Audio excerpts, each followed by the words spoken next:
Bonjour et bienvenue sur le live Facebook de Imaz Presse Réunion, page officielle. Un live, vous en avez l'habitude, que vous allez pouvoir retrouver dans quelques instants maintenant sur notre site internet www.ipréunion.com et www.imazpresse.com. Comme d'habitude, deux adresses pour un lieu unique.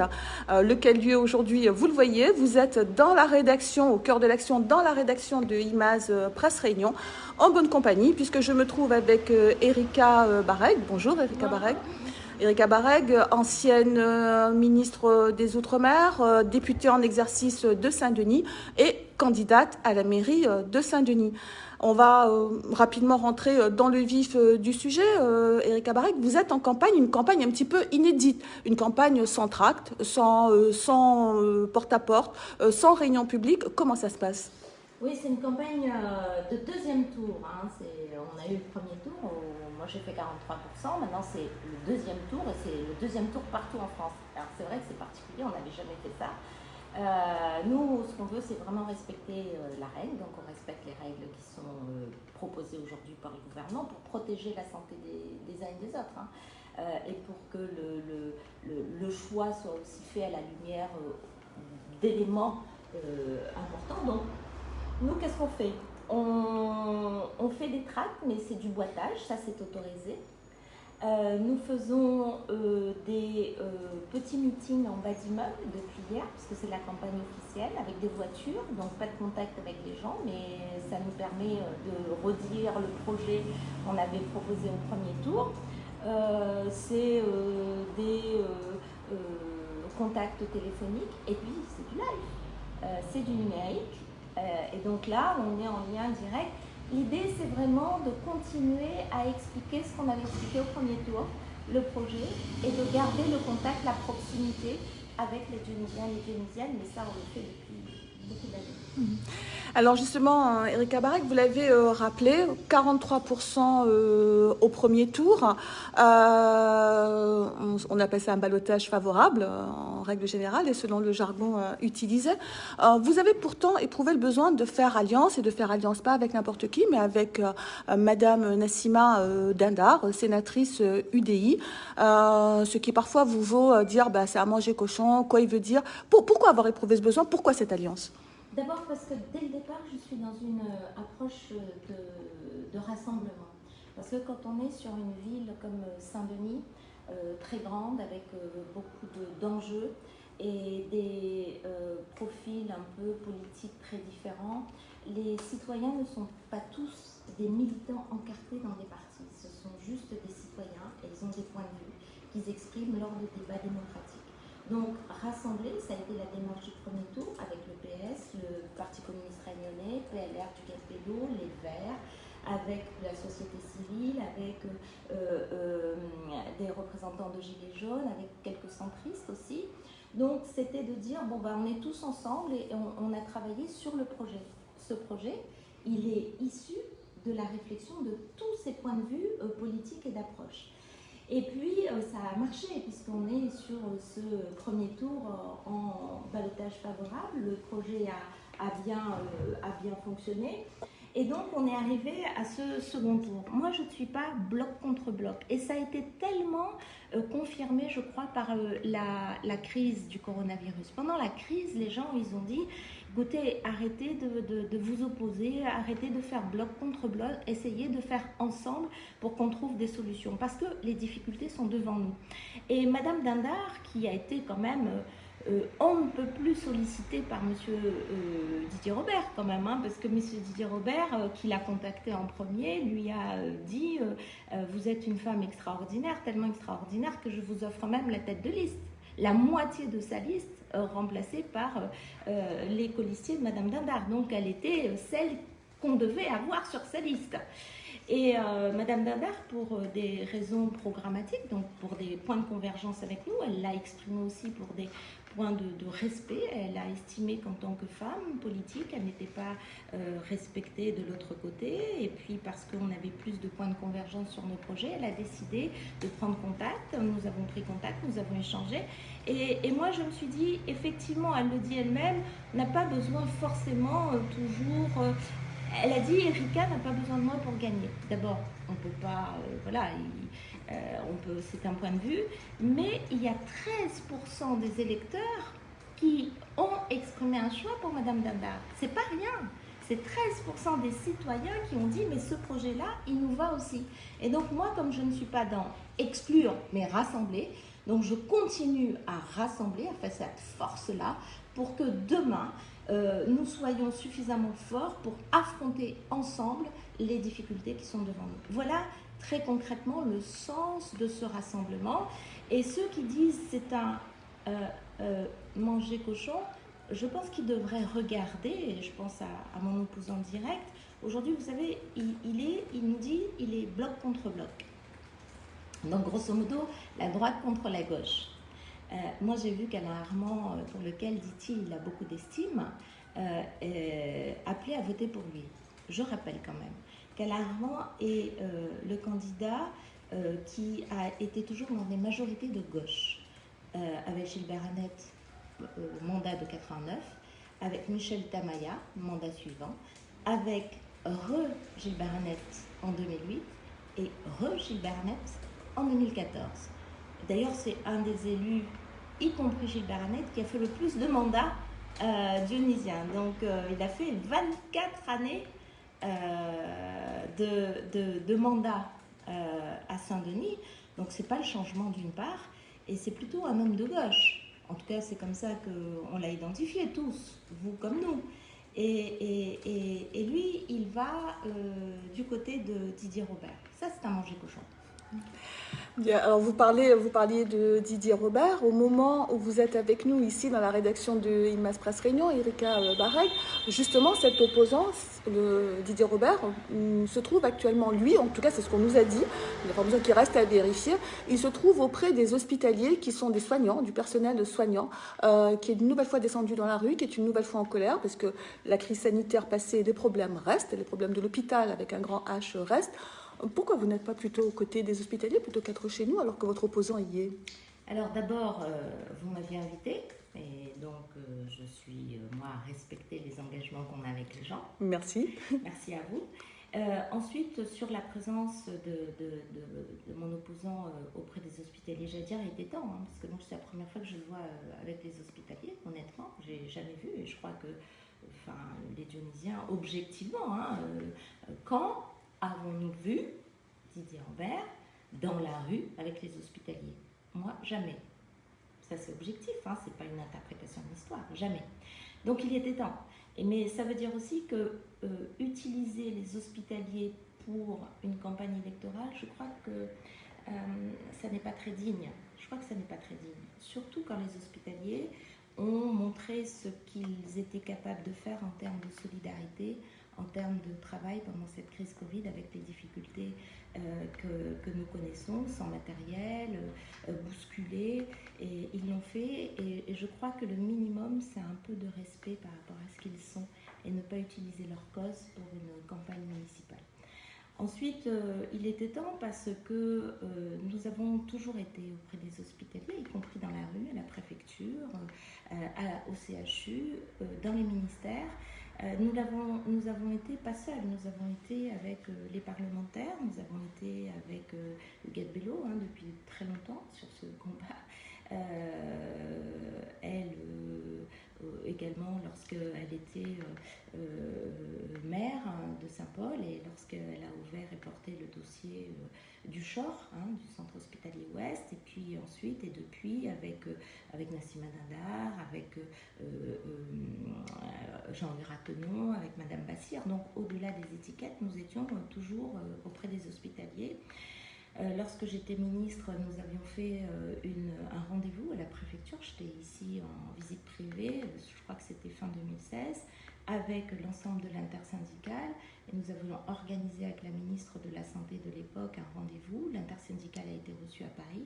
Nous avions pu faire que l'intersyndicale et le CHU signent un accord de sortie de grève pour un engagement d'accompagnement autour de 30 millions d'euros, c'est pas rien. Et depuis, nous nous battons inlassablement pour qu'on puisse changer le coefficient géographique pour le CHU de La Réunion pour que nous puissions avoir les aides financières suffisantes pour accompagner l'intervention de nos hospitaliers pour La Réunion et pour le bassin océan Indien. Donc c'est un sujet que nous connaissons très très bien et je pense que nous n'avons pas besoin de maquiller notre soutien à la veille d'une élection pour faire la démonstration de notre présence forte auprès de ceux qui soignent nos familles et nos proches. Alors justement, vous avez été, on a abordé de fait le problème de la crise sanitaire, vous avez été très active pendant cette crise sanitaire, vous avez été la première à réclamer, alors on nous dit, excusez-moi, on nous dit simplement juste qu'on a un petit problème de son, des internautes qui nous disent qu'on vous entend pas, voilà. Le son. Merci à vous, Madame Barek. Voilà, je disais, on vous a beaucoup vu sur le terrain pendant le confinement, et vous avez été la première de mémoire à réclamer justement une réglementation beaucoup plus stricte, et notamment l'interdiction, en tout cas une réglementation plus stricte concernant les vols. Comment vous avez senti à ce moment-là, lorsque vous dites ça, vous avez senti comment? Est-ce que vous avez eu des soutiens? Est-ce que vous êtes senti isolé? Comment ça s'est passé? Écoutez, cette période était compliquée, y compris pour le travail politique, parce que nous étions chacun chez nous, confinés, et puis un peu pris par l'urgence du dossier. Donc moi, un peu de façon historique, j'avais interpellé déjà le préfet par écrit bien avant que les choses ne se précisent à La Réunion, puisque le courrier a été envoyé le 9 ou le 10 mars. 10 mars. Nous sommes en confinement le 16 mars. Donc, nous avions interpellé le préfet parce que en regardant ce qui se passait dans le monde et en France hexagonale, je voyais bien qu'il se passait quelque chose qui pouvait nous frapper de plein fouet.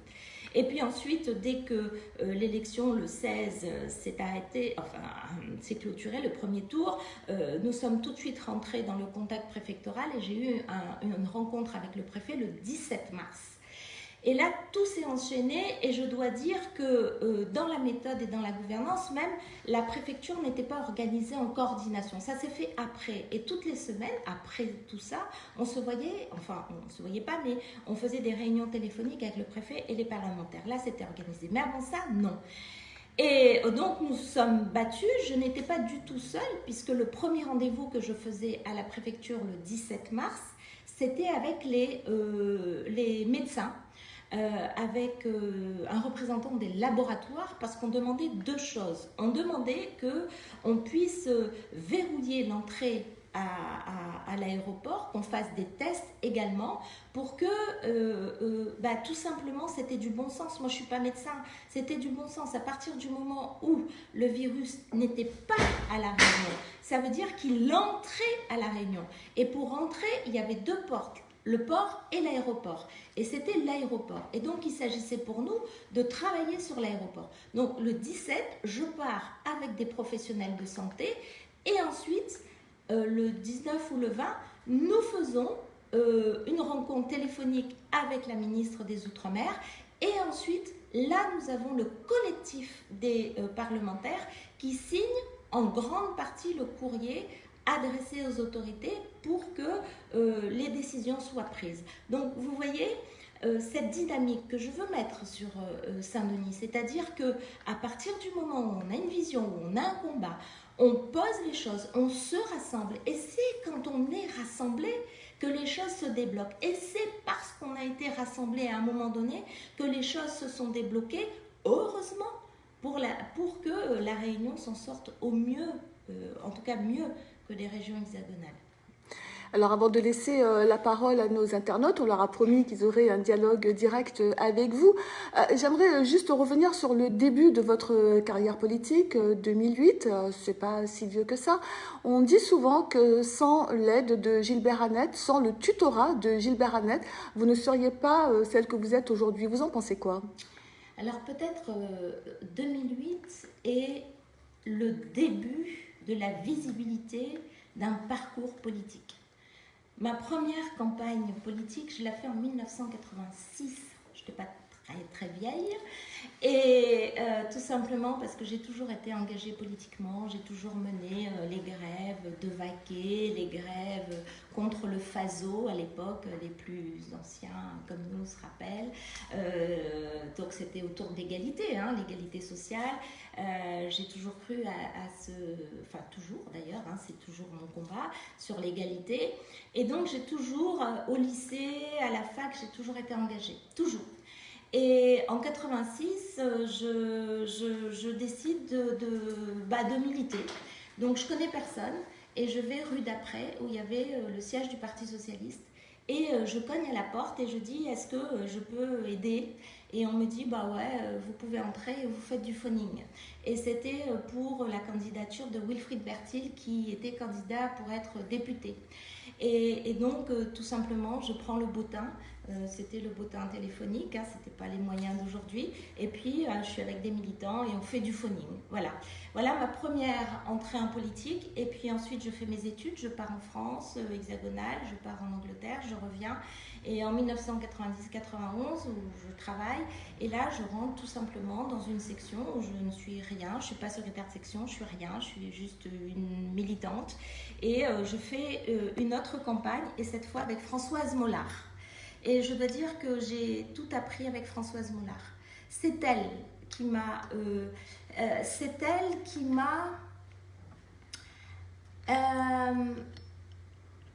mis sur le terrain. C'est elle qui m'a fait mettre les baskets,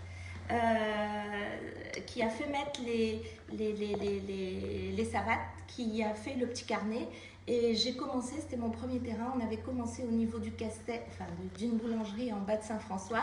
Et on montait les rampes, et elle était extraordinaire parce qu'on montait les rampes, elle faisait maison par maison, et quand il n'y avait personne, elle marquait sur son petit calepin, et en redescendant, on repassait devant la maison. Elle ne lâchait rien. Et moi, j'ai appris ça avec elle. Et c'est elle qui m'a mis le pied à l'étrier. C'est elle qui m'a montré qu'il ne fallait jamais lâcher ce en quoi on croyait. Et donc, j'ai fait ça. Et ensuite, j'ai continué mon combat. J'ai été élue secrétaire de section, etc. Je dis ça parce que 2008, c'est 86-2008. On ne sort pas comme ça. C'est pas vrai. On est choisi. On est choisi parce qu'on travaille. Et vous voyez, ce tutorat, on ne dit jamais, par exemple, pour un homme politique qu'il a eu du tutorat. Il y a certains maires aujourd'hui qui ont leur fils, hein, qui se présentent. C'est quoi? Voilà. Moi, c'est du tutorat. Moi, c'est pas du tutorat. Moi, je m'inspire de ceux qui font de la politique comme j'aime. Des femmes et des hommes. C'est des sources d'inspiration et je trace mon chemin. Est-ce qu'on dit de Didier Robert qu'il a été sous tutelle d'André Tianakoun? Je rappelle quand même qu'en 2006, quand il devient maire, il ne passe pas devant le suffrage universel direct. Il remplace un maire, André Tianakoun, sans passer par le suffrage universel direct. Ça n'a jamais été mon cas. Je suis toujours passée devant le suffrage universel direct parce que c'est les gens qui décident, c'est pas tel ou tel qui décide. Vous pouvez être placé par qui vous voulez, c'est le peuple qui décide, c'est les citoyens qui décident. Donc voilà, je trouve que il y a une histoire, un engagement, je trace mon chemin, je m'inspire de ce qu'il y a de mieux dans les parcours des uns et des autres, et puis c'est moi, mais peut-être plus qu'une femme d'ailleurs. Nous, on nous fait cadeau de rien. Mais vraiment de rien. Mais alors justement, Erika Barak, justement, dans le combat politique qui est le vôtre, est-ce que vous avez l'impression, en règle générale, que vous êtes attaquée en tant que politique, en tant que femme politique, ou tout simplement en tant que femme? Il y a une partie en tant que femme, vraiment, sur le physique, beaucoup là-dessus. Toujours, il peut y avoir cette connotation très paternaliste, dégradante, parce que vous êtes une femme. Alors en plus, je ne fais pas 1m80, on m'excusera, je fais 1m50. Et donc, c'est la petite, vous voyez, un peu fragile, et ci et ça. Moi, je ne suis pas fragile, hein, je suis normale, et je sais mener le combat, je suis plutôt forte, là. Et donc, oui, il y a cet aspect un peu, et puis un regard sur le physique qui est très, très féminin, hein. On n'a pas ce regard-là quand on est un homme. Après, les attaques, qui ont un côté comme ça, il y a aussi des attaques femmes politiques. Il n'y a pas que des attaques femmes, il y a aussi des attaques femmes politiques. Et c'est tant mieux, j'allais dire, parce que ça rééquilibre quelque part. Mais ce que j'aimerais, moi, un jour, c'est que ces attaques qui sont liées au genre, c'est-à-dire au fait qu'on soit femme, disparaissent parce que ça n'a pas de raison d'être. Ça n'a aucune raison d'être. Nous sommes des êtres humains, les femmes, à part entière, avec nos qualités, nos défauts, mais nous sommes toutes capables d'assumer ce pourquoi nous nous engageons, et il n'y a aucune raison que le genre intervienne là-dedans comme un élément de jugement. On ne juge pas comment est habillé tel ou tel homme politique, on ne juge pas comment il est coiffé, comment il est maquillé, comment... Nous, oui, et c'est un élément qui quelquefois dérange un peu. C'est un problème de société de fond, finalement. C'est un sujet de fond de société. C'est pour ça que je pense que cet enjeu sur les municipales de Saint-Denis est un enjeu capital. Parce que pour la première fois depuis 230 ans, les Dionysiens et les Dionysiennes pourront choisir cette mère au féminin. Et vous savez, dans le monde et dans des grandes capitales comme Barcelone, par exemple, qui ont à leur tête, comme Paris, des femmes comme Lille, il y a des approches qui sont différentes. Parce que notre vie, les contraintes que nous avons, fait que nous appréhendons, par exemple, l'aménagement d'une ville de façon différente.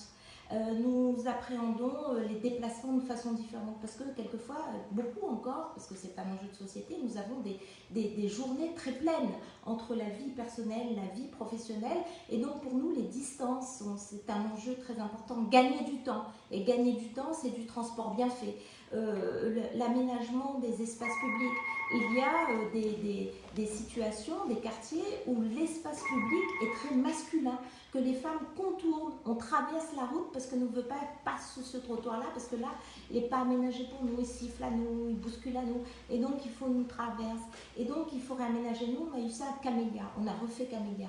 Château-Morange, qui était un quartier très très contraint, a été ouvert, les espaces ont été aménagés. Aujourd'hui, sur ces espaces publics, les femmes sont venues, elles font leur sport à l'extérieur, en bas d'immeuble, elles se sentent bien, alors que ces espaces publics n'étaient pas aménagés pour elles. Pendant qu'elles font leur sport, il y a un petit terrain de jeu, leurs enfants jouent sur l'espace de jeu, et les femmes font du sport. Voilà une vision, voilà un enjeu de société, voilà un choix démocratique qui se pose le 28 juin, où vraiment on peut inverser et changer les choses. Alors, on a abordé la question des déplacements. Il y aura certainement, avec Alessandra Sirani, bonjour, ma collègue, sûrement des questions qui vont concerner, je suppose, la route du littoral, mais en tout cas, une première série de questions avec vous, Alessandra. Alors, il y a énormément de questions. Donc, pour résumer, il y a beaucoup de questions concernant l'aménagement des rues à Saint-Denis. Donc, quel est votre programme pour rendre Saint-Denis plus facile à la circulation, notamment sur l'entrée ouest de la route du littoral, mais aussi en centre-ville? On m'a mentionné la rue Félix-Vuillon qui aujourd'hui est libre à la circulation. Est-ce que par exemple vous engagez à ce qu'elle le reste? Quels sont vos projets pour la circulation aujourd'hui pour la capitale? Très bien. Alors c'est vrai que c'est un enjeu important. Nous avons les idées assez claires là-dessus. Alors comme tout problème d'aménagement, enfin de transport, le transport, il n'est pas de la compétence propre de la mairie, on est d'accord. Le transport, il y a deux collectivités qui sont compétentes, la CINOR et la région. Mais quand même, nous, on sera à la CINOR. Les élus municipaux seront à la CINOR. Donc, nous avons notre point de vue et nous avons notre vision. Qu'est-ce qu'on dit? D'abord, la situation de difficulté de circulation à Saint-Denis, elle est liée au fait qu'il n'y a pas eu de politique régionale de transport à La Réunion. Il y a 90 000 voitures qui rentrent par l'est de la Réunion, 50 000 qui rentrent par l'ouest. Vous imaginez? Ça veut dire que si on avait eu un projet régional, tram-train, train, run-ride, et 2000 bus, et j'en passe, et des promesses qui n'ont jamais été tenues. Si ça avait été réalisé, on aurait jugulé, on aurait diminué l'entrée des voitures par l'est et par l'ouest. Tous les Dionysiens ont bien compris à ce moment-là qu'il y aurait eu moins d'embouteillages dans la ville de Saint-Denis et donc on aurait pu travailler sur un volume plus petit. Il se trouve que la politique régionale est en échec là-dessus et donc nous devons compenser. Qu'est-ce qu'on va faire? On va faire avec la CINOR des choses qui sont déjà engagées. Notre vision, c'est allons diminuer le plus possible l'utilisation des voitures. On a vu pendant la crise Covid, quel plaisir, quand il y a moins de voitures, on circule mieux, on respire mieux, on peut même se balader. 2 projets qui sont partis, téléphérique, Bois-de-Nef, Moufia, Chaudron, c'est parti. L'idée, c'est que ceux qui habitent dans les hauts descendent vers les bas sans prendre leur voiture, arrivent au Chaudron sur le TCSP. Et je reviendrai là-dessus. Vous avez vu l'actualité, c'est parti pour la montagne. Montagne, Belle-Pierre, idem. Plus de voitures, on rejoint les hauts, des bas. Et on arrive en bas, Belle-Pierre. Ensuite, tramway, pas tramway, un tramway, c'est la compétence de la CINOR, l'intercommunalité. Sainte-Marie du Parc, il part, il peut prendre des gens de l'Est qui viennent à Saint-Denis, mais qui restent à Saint-Denis. On rentre via le TCSP, je vais vite, on prend les gens qui sont descendus de Bois-de-Nef avec le téléphérique, et on va vers la ville. Et vers la ville, on emmène les gens dans le centre-ville en diminuant les voitures. Là, les gens vont au boulot, vont acheter, etc., en diminuant les voitures. Ensuite, les bus. Parce que dans toutes les grandes villes, vous avez quoi? Vous avez plusieurs offres. Un matin, vous voulez prendre votre voiture, vous pouvez prendre votre voiture. Un matin, vous voulez prendre le tramway, vous pouvez prendre. Un matin, vous voulez prendre des bus, vous pouvez. Dans toutes les grandes villes, à Lille, à Lyon, etc., vous avez une offre très variée. Bus aujourd'hui, il faut augmenter la capacité de bus, il faut ouvrir des plages horaires beaucoup plus grandes. Le soir, on a notre cinéma qui va sortir, là, qui est en construction, le multiplex de Saint-Denis. Pour aller au cinéma demain, avec le bus qu'on a, ça s'arrête à 19h. C'est pas possible. Donc nous, dans le programme, on va étendre la plage horaire jusqu'à tard pour que vous puissiez aller au cinéma en prenant le tram Tao ou le bus. Donc, plus de bus, plus d'élargissement de la plage horaire et le dimanche. Aujourd'hui, le dimanche, comment c'est possible? Il n'y a pas de bus le dimanche. On veut du bus le dimanche. Parce que le tram Tao, il va fonctionner jusqu'à 3h du matin. Et donc, si on met le tram Tao tard le matin, il faut le bus qui va avec. Parce que si le tram Tao vous dépose à 1h du matin dans votre quartier et qu'il n'y a plus de bus pour rentrer chez vous, vous voilà bien embêté. Très compliqué. Hein, Oui. voilà. Donc, ça c'est ça. Et en plus, et je veux finir là-dessus, sur le centre-ville, une fois qu'on aura fait tout ça, on aura largement diminué l'arrivée des voitures sur le centre-ville. Restera les voitures qui traversent pour aller de l'est vers l'ouest, ceux qui vont vers l'ouest, et ceux qui vont ouest vers l'est. Là, on a le sujet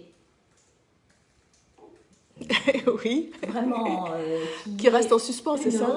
Pour la Réunion, c'est la nouvelle route du littoral. Plusieurs questions.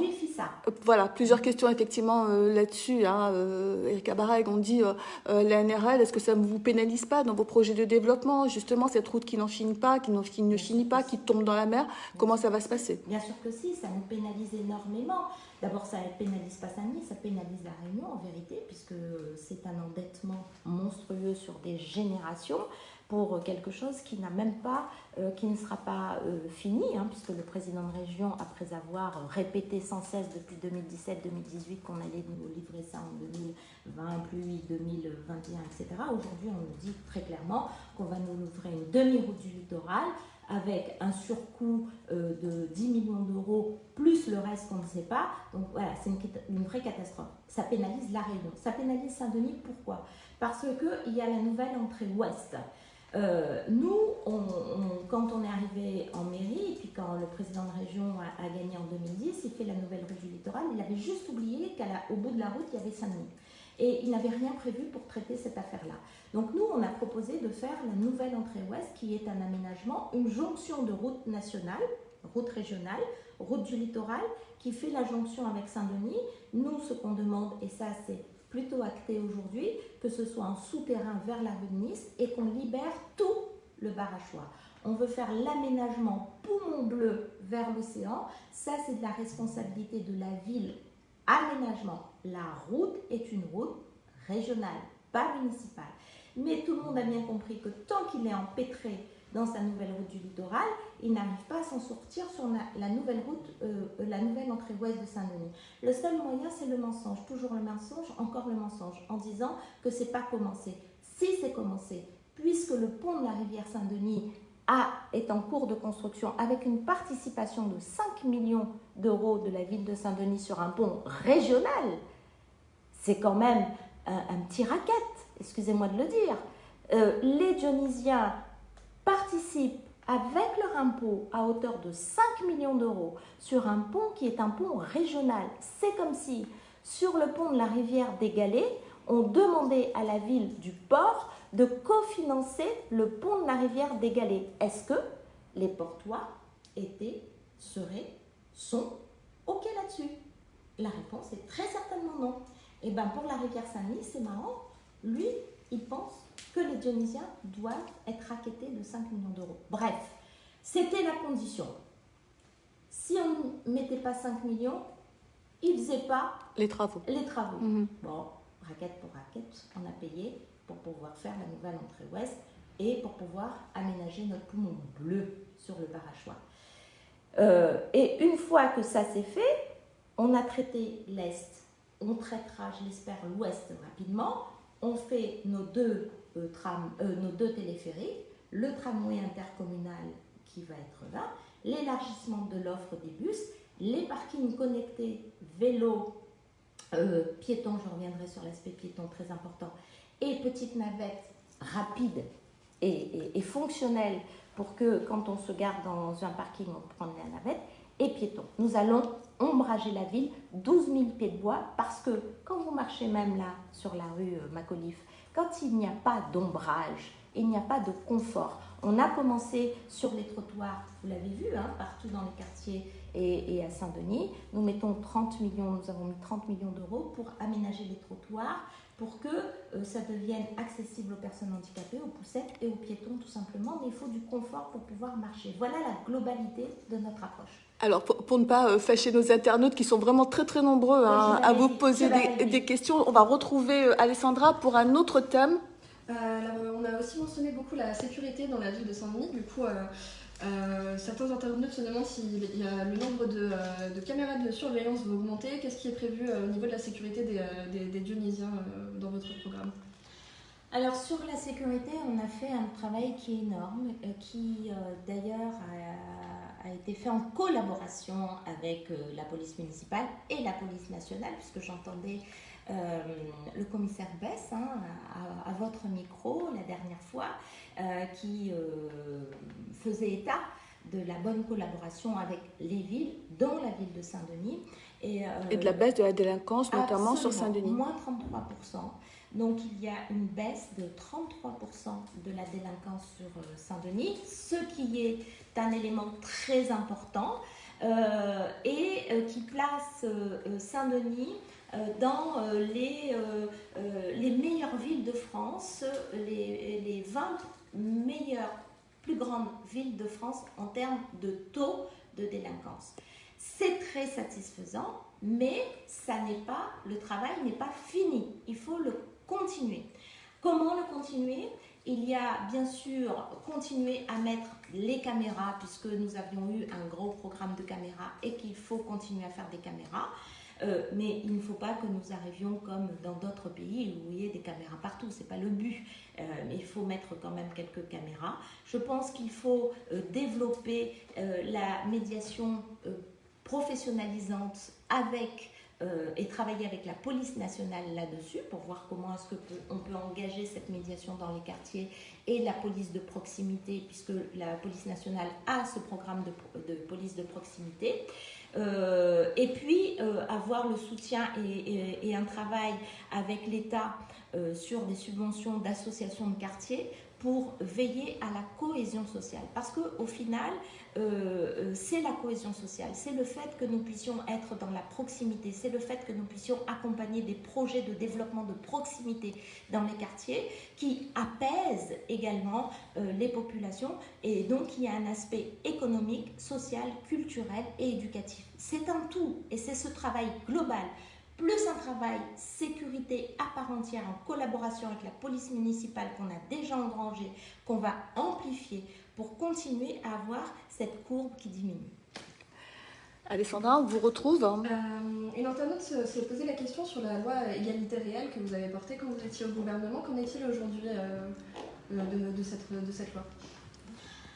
Alors moi, mon rôle, à l'époque, donc, c'était de construire cette loi et de la faire voter avec des belles mesures. Par exemple, je prends une mesure comme la stratégie du bon achat qui fait qu'on fait plus de place à nos TPE-PME dans les marchés publics.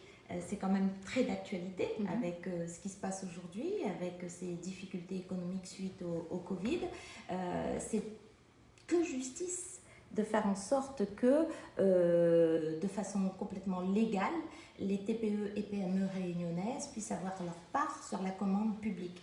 Je rappelle quand même que la commande publique, c'est un des moyens à faire redémarrer l'économie réunionnaise. À Saint-Denis, pour notre part, nous avons 100 millions de commandes publiques, 40 millions d'investissements, 60 millions d'achats, et ça fait vivre du monde.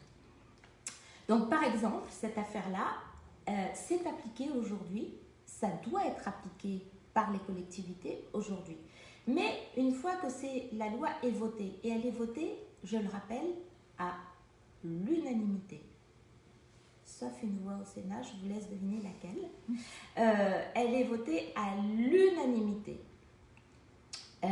Ça veut dire que là encore, j'arrive à rassembler tous les bancs de l'Assemblée nationale sur un thème majeur. Et bien après, il y a l'application par le gouvernement. Il se trouve qu'il y a eu un vote et qu'il y a eu un changement de majorité et qu'aujourd'hui, la balle est dans le camp du gouvernement. Il y a eu un état qui a été fait par un rapport d'application de la loi égalité réelle qui a été fait par Maïna Sage, qui est la députée polynésienne, très, très, très bonne députée, et qui montre qu'il y a 40% de la loi qui a été en application et que le gouvernement ne met pas en application les 60% de la loi. Il y a un autre exemple qui tient à cœur beaucoup de Réunionnais, sur lequel nous nous sommes beaucoup battus, par exemple les centres d'intérêt moraux et matériels pour le retour des fonctionnaires à la Réunion. Nous avions avancé énormément, nous avons fait des démarches collectives avec les députés pour aller revendiquer l'application des CIMM. Aujourd'hui, nous bloquons, et j'invite les internautes à aller sur nos sites de l'Assemblée nationale. Vous allez voir des prises de parole de David Dorion, de moi-même, du Quai Bello, de Ratenon, enfin tout le monde est intervenu pour solliciter les ministères en disant appliquez la loi, appliquez la loi. La vérité, c'est que le gouvernement aujourd'hui contourne la loi et n'applique pas beaucoup de mesures de la loi égalité réelle. Alors, Erika Barak, juste avant de retrouver Alessandra, pas mal de commentaires et c'est pareil, c'est le cas là aujourd'hui pour vous. Ça a été pareil lorsqu'à chaque fois qu'on a reçu des hommes ou des femmes politiques, on nous dit bah oui, toute la bande, je regarde rien, je poche, arrête ta zanou, arrête fait dehors le peuple. Pourquoi cette mauvaise presse, cette mauvaise image de marque de l'homme ou de la femme politique au sein de la société réunionnaise? On dit souvent qu'il n'y a jamais de fumée sans feu. Et c'est certainement vrai. Je pense que c'est comme toute chose. Il y a le côté blanc, le côté noir. je vais enlever les couleurs, le côté éclatant et le côté Sombre. sombre. Et c'est pareil en politique, c'est pareil dans le domaine professionnel, quel qu'il soit, c'est pareil pour le monde associatif, c'est pareil partout. Il y a des personnes qui sont dans les valeurs, qui sont dans leurs lignes, qui respectent, qui ont beaucoup de considération. Et puis, il y a une frange de politiques qui ne sont pas dans cette façon de faire. Donc, moi, j'entends, je pense que il ne faut pas mettre tout le monde dans le même panier. Je pense qu'il y a l'expression, dans le panier de tomates, une tomate pourrie, et voilà, mais c'est une ou deux ou quatre, mais c'est pas tout le monde. Je pense qu'il faut faire attention de ne pas tout globaliser parce qu'on a besoin de politiques engagées pour changer la vie, pour construire le transport, pour investir dans l'éducation des enfants, pour la culture. Voilà. Les gens engagés font aussi du bien et il faut le dire. Les gens pas engagés qui n'ont pas de valeur ne font pas de bien. Moi, j'ai un engagement très clair. Je le dis souvent et c'est vrai, je suis une élue irréprochable. Mon adversaire a 5 ou 6 enquêtes en cours et sur des affaires très importantes, je veux dire, qui remet en cause le versement d'indemnités, le cumul, des marchés, des choses comme ça. Moi, j'ai été présidente de la SUNOR, j'ai été ministre, j'avais des responsabilités qui auraient pu qu'à un moment donné, il y aurait eu des choses. Il n'y a jamais rien eu depuis 2008, vous-même vous l'avez dit, où je suis élue, parce que je suis bien comme ça, vous voyez, je suis à l'aise, je sors, je suis bien.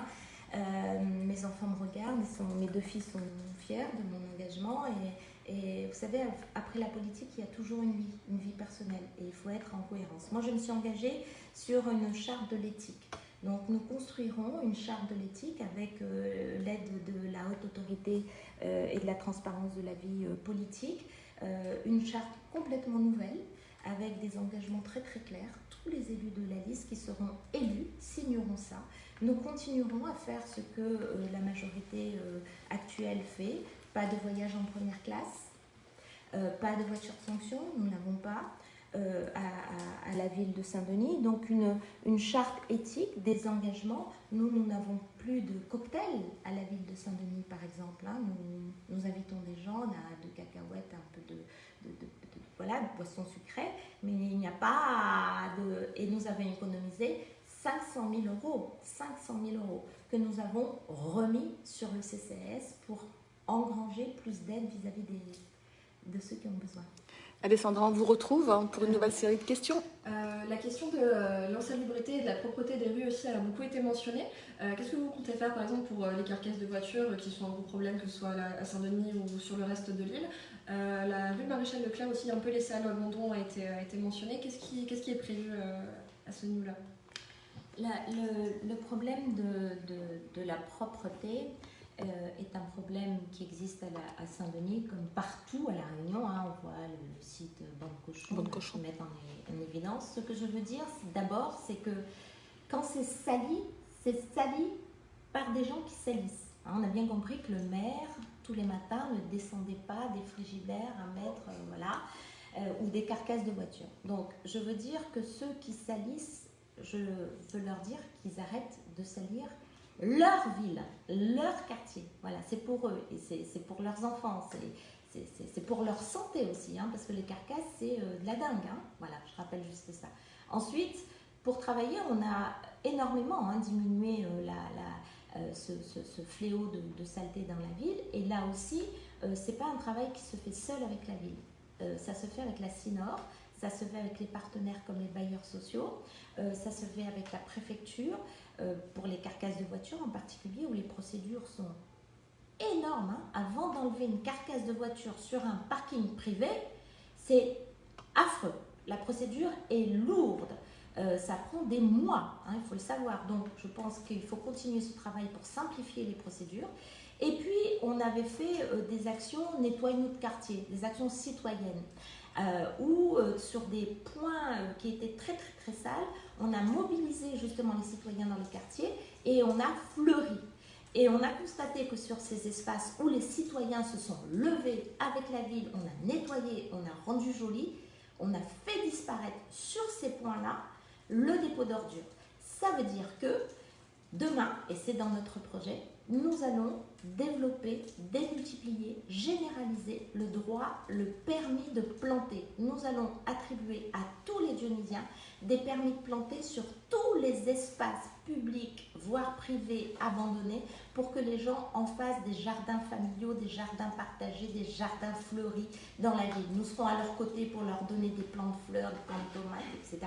Et on va planter pour éliminer tous les espaces qui sont aujourd'hui occupés par des carcasses. On met de la végétalisation. Ça, c'est une action très concrète. La deuxième chose, c'est qu'il faut que nous arrivions à travailler mieux avec les bailleurs sociaux. Les bailleurs sociaux doivent faire leur job. Ça n'est pas le cas aujourd'hui. Enfin, je pense que nous devons, avec la CINOR, travailler sur, par exemple, les déchetteries. Je pense qu'il en faut un peu plus sur Saint-Denis, donc il faudra reconstruire quelques déchetteries, même si on a beaucoup, mais il en manque, la ville est grande et très espacée. Et puis la réglementation sur les déchetteries, aujourd'hui, elle est trop restrictive, c'est-à-dire qu'il y a des gens qui arrivent à la déchetterie avec un certain volume de déchets et la déchetterie refuse de prendre ces volumes de déchets, ou alors il y a un coût qui est insupportable pour le citoyen. Il faut revoir ça pour être facilitateur, une déchetterie au plus près, une réception des déchets facilitée sur des volumes qui quelquefois sont importants. Voilà tout un pan d'action avec, je finis pour la sanction, nous avons notre petite idée sur les caméras mobiles, parce qu'il y a un phénomène aussi d'entreprises qui ne sont pas forcément des entreprises dionysiennes, du BTP, qui viennent vider leurs poubelles dans certains quartiers, dans des fonds de raville. Donc ça, c'est pas à coup de fleurissement, ça va être plutôt à coup de sanctions qu'il faudra faire avec la police nationale. Alessandra ? Il y a une histoire dont vous avez certainement entendu parler qui a provoqué beaucoup d'émotions à Saint-Denis, c'est la pension marron de Saint-François. Beaucoup d'internautes se demandent si la mairie est au courant de la situation et surtout quel est le plan pour les personnes âgées si vous arrivez à la mairie. Les pensions marron qui existent donc à Saint-Denis, qui existent dans beaucoup de communes de la Réunion, c'est un phénomène qui est là mis sur la place publique et semble-t-il, puisque je lis les articles, mais je lis aussi les rapports du conseil départemental. Nous avons nous-mêmes fait un rapport avec une députée dernièrement sur la problématique du grand âge, puisque vous savez qu'il y a un enjeu démographique à La Réunion, dans les Outre-mer et à La Réunion, c'est-à-dire qu'on va avoir la part des personnes âgées qui va augmenter et la part des personnes âgées en grande difficulté, en perte d'autonomie qui va augmenter. Donc, il y a un sujet de la prise en charge des personnes âgées. Je rappelle juste que ce sujet et les pensions marron est un sujet qui est de la responsabilité de l'État, de l'ARS, parce que l'accueil est de la collectivité départementale, parce que l'accueil des personnes âgées dans les familles d'accueil, les structures, quelles qu'elles soient, est une orientation qui est arrêtée par les autorités en charge, départementales et d'État. Ces orientations sont institutionnalisées, c'est-à-dire elles sont contrôlées par les institutions et elles sont orientées vers des établissements qui sont contrôlés par l'État. Si des personnes ont été orientées et accompagnées par le département et l'État pour être accueillies dans tel ou tel établissement, ça suppose que ces établissements étaient contrôlés par telle ou telle institution. C'est de la responsabilité de l'État et du département. La ville de Saint-Denis, nous, qu'est-ce que nous faisons pour les personnes âgées? Nous faisons du portage de repas que nous n'avons pas arrêté pendant le Covid. Nous proposons des aides ménagères en complément, ou j'allais dire presque en second, lorsque l'aide ménagère départementale ne joue pas ou de la sécurité sociale ne joue pas, nous pouvons intervenir pour permettre qu'il y ait une aide ménagère à domicile des personnes âgées. nous faisons, parce qu'il y a un problème de bien vieillir, hein, on a bien vu que c'était bien vieillir. Bien vieillir, c'est rompre aussi l'isolement et c'est de garder de l'activité pour les personnes âgées. Et donc, nous avons mis le plan senior en action. Nous proposons pour 5 euros à tous les seniors de la ville de Saint-Denis, depuis maintenant ce mandat, et nous allons doubler ça avec 5 euros, 2 activités par semaine, que ce soit l'anglais théâtre, que ce soit danse, piscine, vélo, etc., marche. Et les personnes qui font ça sont dans une vie, un lien social fort. Ça maintient la tête, le corps et ça permet de bien vieillir. Aujourd'hui, nous avons plus de 3000 personnes qui bénéficient de ce plan senior en action. J'ai pris l'engagement de doubler pour être autour de 7000 seniors qui bénéficieraient de cette action. Nous accompagnons 44 clubs de 3e âge dans des activités sorties, etc. Et pour avoir une idée, une ville comme Bordeaux, c'est une vingtaine de clubs de 3e âge. Nous avons le double de clubs de 3e âge, ce qui montre notre volontarisme. Et enfin, je prends une action dans notre projet qui est une action qui me tient à cœur, qui nous tient à cœur, c'est que nous voulons faire de nos restaurants scolaires des restaurants solidaires. Nous avons vu qu'il y avait beaucoup de personnes âgées qui quelquefois ne mangeaient pas tout le temps et elles ont leur fierté, elles ne se tiennent pas, qui montrent Azote du doigt, donnent Azote à la charité, elles disent ça comme ça. Alors nous allons ouvrir nos écoles parce qu'il y a du gaspillage alimentaire aujourd'hui. Nous avons la cantine gratuite, hein, vous savez que nous allons continuer, et nous faisons du gaspillage. Bon voilà, c'est comme ça, on lutte contre, mais on n'y arrive pas à totalement réduire. Alors au lieu de jeter, on va faire des repas, on va inviter des clubs de 3e âge que ces clubs vont détecter dans leur quartier des personnes un peu isolées. On va les inviter, on va noyer tout ça dans la masse pour pas qu'il y ait une visibilité trop grande de celles qui est en difficulté. Et puis elles vont manger dans les écoles et elles vont peut-être raconter un petit peu d'histoire normale, faire de l'intergénérationnel comme ça. Voilà, c'est un peu des démarches comme ça que nous voulons faire pour améliorer la situation des personnes âgées, mais de là où nous sommes, nous, mairie, en laissant ceux qui ont la compétence autre faire leur boulot. Alors, plusieurs questions qui ont rapport avec le pôle océan. On parle d'un trou béant, on parle de quelque chose, d'une promesse qui n'a pas été tenue, ce qui a un rapport direct avec l'actualité, puisqu'il y a quelques jours maintenant, on l'a appris, le Conseil d'État a rejeté le recours qui justement a bloqué ce projet pôle océan. Qu'en est-il ? Alors, l'espace océan, si je peux revenir un petit peu, c'est toujours rapidement, l'espace océan est un projet qui avait été porté et fait par René-Paul Victoria, donc un des amis de Monsieur Robert. Et cet espace océan, lorsqu'il avait été fait à l'époque, Pôle Océan, hein, ça s'appelait Pôle Océan, il avait fait l'objet de difficultés très importantes. D'ailleurs, il y a eu des gens qui avaient été expulsés, qui sont morts de chagrin. Hein. Et le montage de ce projet était tel que tout le centre-ville s'était dit non, on ne vote pas pour ça. Parce que financièrement, ça ne tenait pas la route. C'est un chèque en blanc qui était supporté par la ville, c'est autour de 50 millions d'euros. Vous imaginez, on aurait laissé un truc comme ça, on serait aujourd'hui en très mauvaise santé budgétaire, pire que la région, vous voyez, donc c'est bien. Et donc on a défait le projet. Ça nous a pris 3 ans à défaire. Et on l'a remonté. Et quand tout ça a été remonté, aujourd'hui l'espace océan c'est 800 places de parking, 600 logements, y compris des logements en accession à la propriété, crèches, des espaces de commerce, des espaces verts, de vie, etc. Donc on fait venir des gens vivre dans les centres-villes parce que l'enjeu d'un centre-ville c'est d'avoir de la vie. La vie c'est du commerce, c'est de l'achat. Donc faire venir c'est très important et des places de parking. Mais il se trouve que on a eu, donc aujourd'hui on a nos 12 permis de construire qui sont OK, on a le projet qui est finalisé, mais on a eu un recours.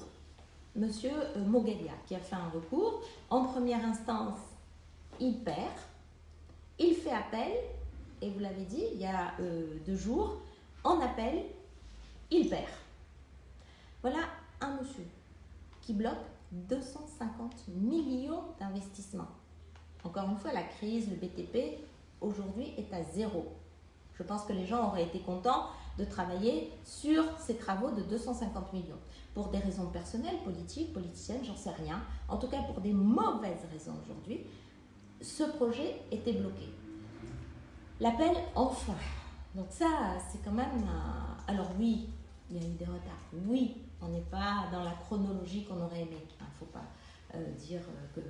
Mais oui aussi, on aurait pu gagner 2 ans sur cette affaire. On a perdu 2 ans. Il n'était pas nécessaire de perdre 2 ans. Donc, dès que les élections seront terminées, nous aurons l'occasion de repartir sur le projet, puisque nous avons eu enfin gain de cause sur la Cour d'appel. Dernière série de questions avec vous, Alessandra.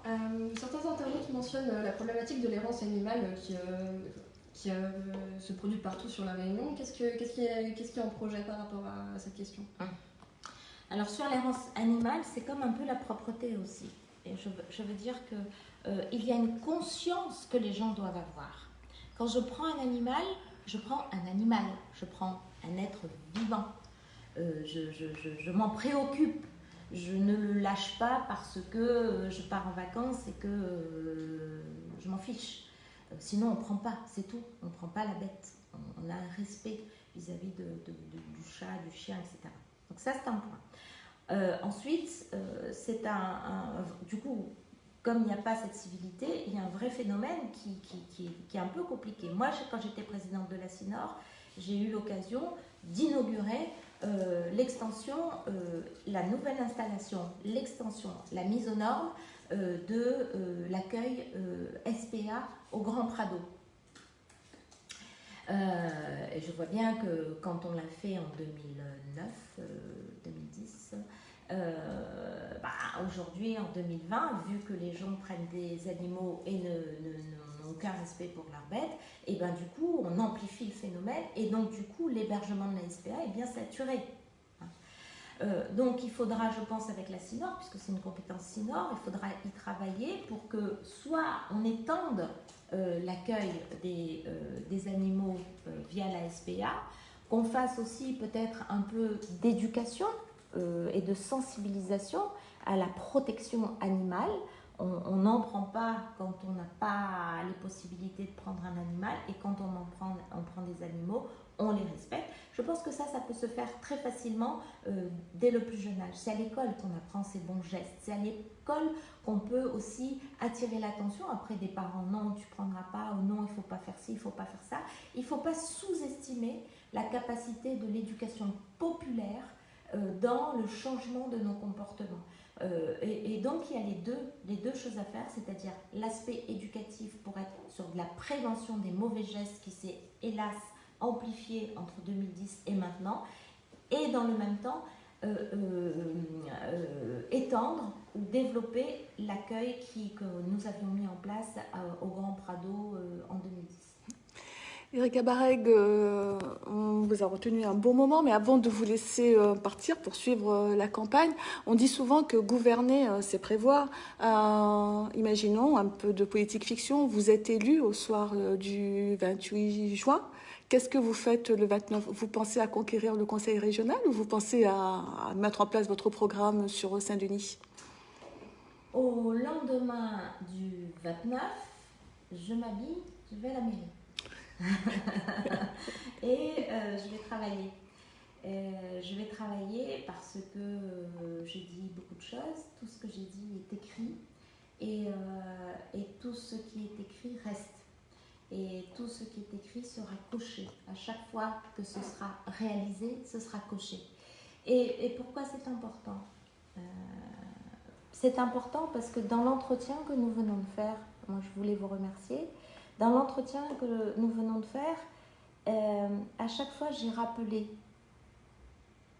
ce qui avait été fait, mon intervention sur tel ou tel sujet, pour montrer la continuité de l'engagement sur des thèmes que aujourd'hui nous continuons à traiter. La politique, c'est pas un coup. On ne fait pas de coups en politique. Quand on est dans la politique de faire des coups pour préparer autre chose, on est dans la politique perso. Et vous disiez tout à l'heure, les gens qui critiquent, c'est ça qu'ils voient. Par contre, quand on est dans le temps moyen et long, et qu'à chaque fois on peut revenir sur rappeler sur ce qu'on a pu faire, pas totalement, mais un bout quand même. C'est ça qui est important.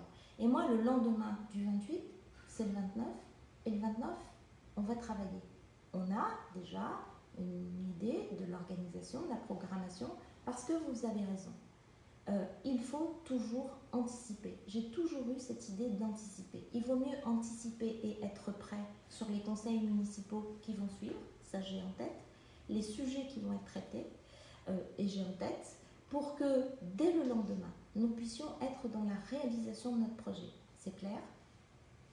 Faire le bus gratuit jusqu'à 26 ans, ça va. On l'a fait jusqu'à 18, on continuera jusqu'à 26, c'est tout de suite. Les 200 chantiers d'insertion, on l'a fait pendant le mandat, on va continuer, on sait faire, ça va être tout de suite. Les restaurants solidaires, restaurants scolaires, restaurants solidaires, on sait faire, on fera tout de suite. Les projets, grands projets, Tao, etc., dès qu'on sera installé à la Signor, on mettra ça en œuvre. Donc, moi, je suis tout de suite, je suis opérationnelle, parce que je connais la mairie, parce que j'ai l'expérience, parce que je suis engagée et parce que j'ai mon fil conducteur. Merci à vous, Erika Bareg. Merci, Alessandra, pour le relais des questions. Donc voilà, nous étions en direct et on a relayé vos questions avec la candidate à la mairie de Saint-Denis, Erika Bareg.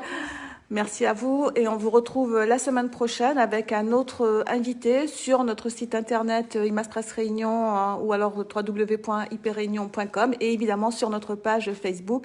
Bonne journée à tous et bonne semaine.